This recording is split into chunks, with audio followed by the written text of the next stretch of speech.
شاندەکە ئەنجومەنە نیشتیمانیە کورد لە سووریێ لەگەل بەرپرسیارن پەلە بلندن رووسیا جڤیا چەندین مژارن گرێدای بەراو شەهانۆکی و گۆت و بێشکردن. ئیرۆ دوشەمێ شاندەکە ئەنجومەنە نیشتیمانیە کورد لە سووریێ کۆشکامیران حاجۆ سەرۆکی ئۆفیسا پەیوەندیên دەرڤە یا ئەنەکەسێ هەردوو ئەندامên ئۆفیسا پەیوەندیên دەرڤە براهیم برۆ و اسماعیل حەساف فێک دەهات لەگەل میخائیل بۆگدانۆڤ جیگیرێ وەزیرێ دەرڤەی رووسیێ جڤیا. Di civînê de dawîn pêşhateyên Sûriyê bi giştî û yên Rojavaya Kurdistanê bi taybet, tavgera leşkeriya dawî bi taybetî êrişa Tirkiye bo ser herdû bajarên Serêkaniyê û Girêspî got encamê de herdû bajar ji xelkê xwe yên Resen hatna valakirin û derbeder bûne hatna gotûbêjkirin.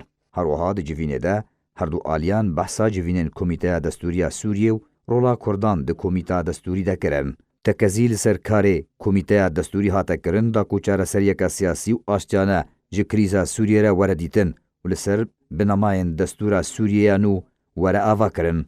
Beriya çend rojan şanda Encûmena Niştimaniya Kurd lê Sûriyê gihişte Moskow paytexta Rûsyê. Ew jî piştî darxistina civînan ji aliyê desteya serokatiya Encûmena Niştimaniya Kurd lê Sûriyê li Hewlêra paytexta Herêma Kurdistanê. Ev civîna şanda Encûmena Niştimaniya Kurd lê Sûriyê li demekê de tê ku polîsên leşkeriyên Rûsya li tevaya navçeyên Sînûriyên Rojavaya Kurdistanê bi Tirkiye re belav bûne. Rojana polîsên leşkeriyên Rûsya dewriyên leşkerî li navçeyên Kurdî û bi taybetî Sînûrî encam didin.